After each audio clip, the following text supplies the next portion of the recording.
안녕하세요, 수험생 여러분. 여러분의 경제학 공부에 날개를 달아드릴 경제학장 박사입니다. 자, 오늘은 시험에 정말 자주 나오는 핵심 테마죠. 바로 금융정책에 대해서 한번 제대로 펼쳐보겠습니다.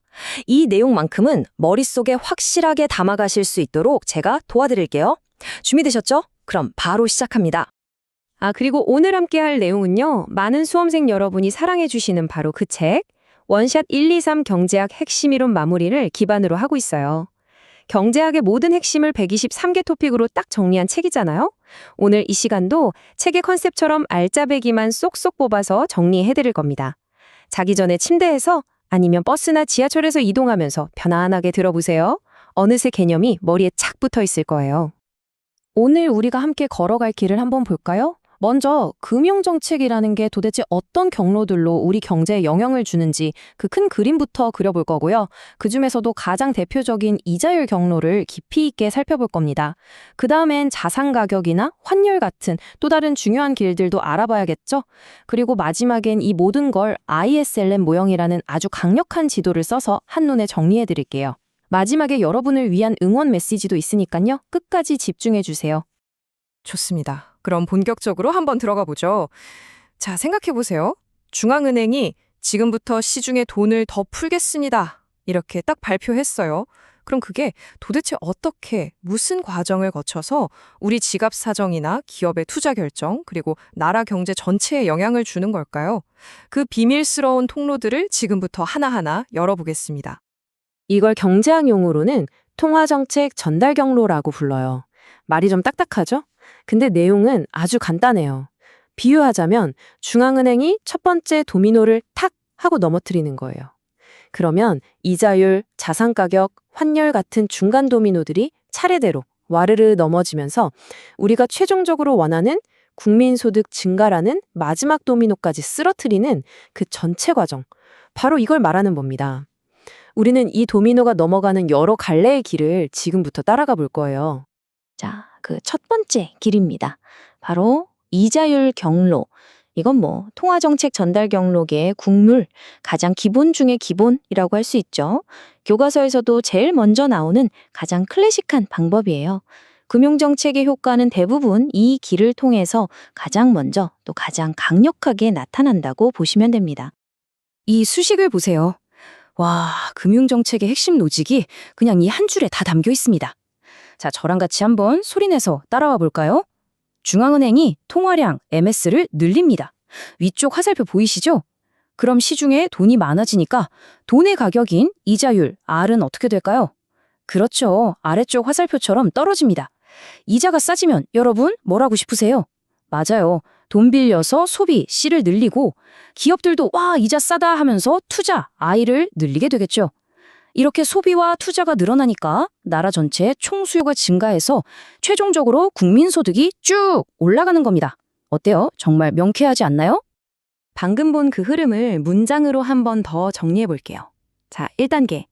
중앙은행이 돈을 풉니다. 2단계.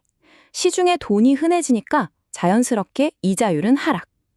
3단계. 이자 부담이 줄어드니 가게는 소비를 늘리고 기업은 투자를 늘리고 다들 지갑을 열기 시작해요. 마지막 4단계. 이렇게 모두가 돈을 더 쓰니까 경제 전체에 활기가 돌고 국민소득이 증가하는 거죠.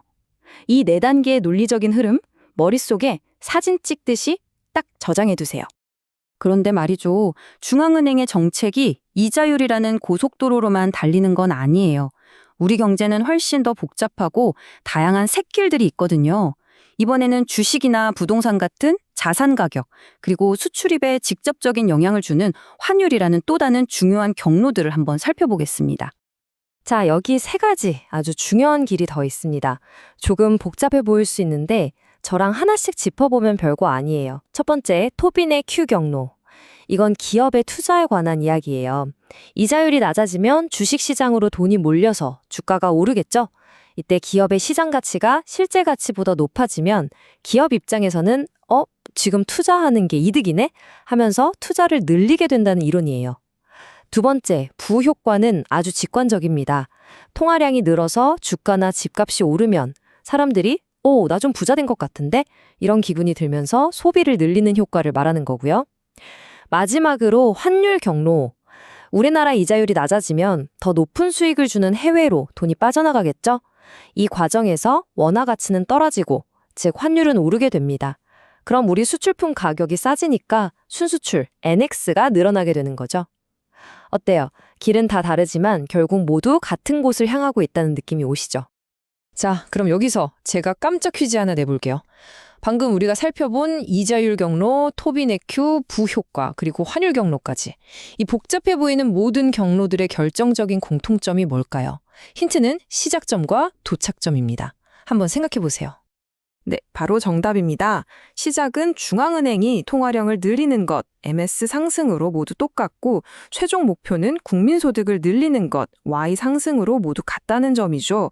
결국 이 모든 경로들은 중앙은행이 경제를 살리기 위해 사용하는 다양한 도구 상자, 툴핏 같은 거라고 이해하시면 쉬워요.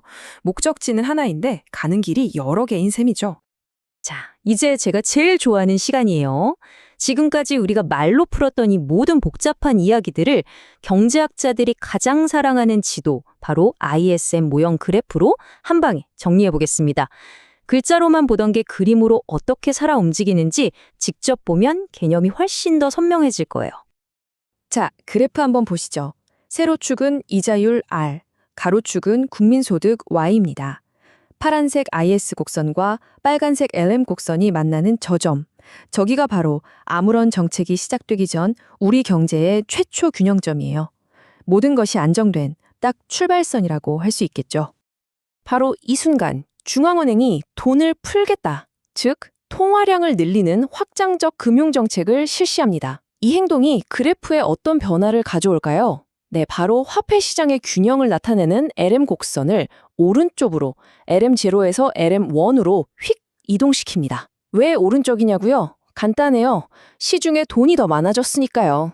이 움직임, 이게 바로 모든 변화의 시작점입니다. 자, 최종 결과를 확인해 볼 시간입니다. 오른쪽으로 이동한 LM1 곡선이 기존의 IS 곡선과 만나는 새로운 균형점을 보세요. 최초의 균형점과 비교했을 때 어떻게 됐나요? 정확합니다. 이자율 R은 더 낮아졌고 국민소득 Y는 더 높아졌습니다. 우리가 맨 처음에 봤던 그 공식 MS가 늘면 R은 떨어지고 Y는 오른다는 그 과정이 이 그래프 하나로 완벽하게 증명되는 순간이에요. 정말 멋지지 않나요? 와, 오늘 금융정책의 여러 경로를 따라오시느라 정말 고생 많으셨습니다. 이제 강의를 마무리하면서 여러분께 꼭 해드리고 싶은 이야기가 있어요. 경제학 솔직히 어렵죠? 맞아요, 어렵습니다. 때로는 아무리 봐도 개념이 손에 잡히지 않아서 막막하고 답답할 때도 있을 거예요. 하지만 여러분, 절대 포기하지 마세요. 지금 이 설명을 들으면서 이해하려고 애쓰는 이 순간에도 여러분은 분명히 한 걸음 더 나아가고 있는 겁니다. 스스로를 믿으세요. 여러분은 정말 충분히 잘하고 있고 앞으로는 더 잘할 수 있습니다. 제가 항상 여러분 곁에서 응원할게요. 그리고 혼자 공부하다가 이거 도저히 모르겠다 하는 부분이 생기면 절대 혼자 끙끙 앓지 마세요. 주저하지 말고 이곳을 찾아오시면 됩니다. 바로 여러분을 위한 학습 공간, 네이버 카페 짱박사 경제학 스터디입니다. 저희 카페에는요, 여러분의 어떤 질문에도 명쾌하게 답을 해주실 능력 있고 친절한 조교님들이 항상 대기하고 계시고요. 물론 저 경제학장 박사도 항상 여러분을 지켜보고 있습니다. 혼자 고민하면 힘만 들어요. 함께하면 합격은 훨씬 더 가까워집니다. 자, 오늘 공부는 여기까지. 다음 시간에 더 유익한 내용으로 다시 만나겠습니다. 여러분, 화이팅입니다.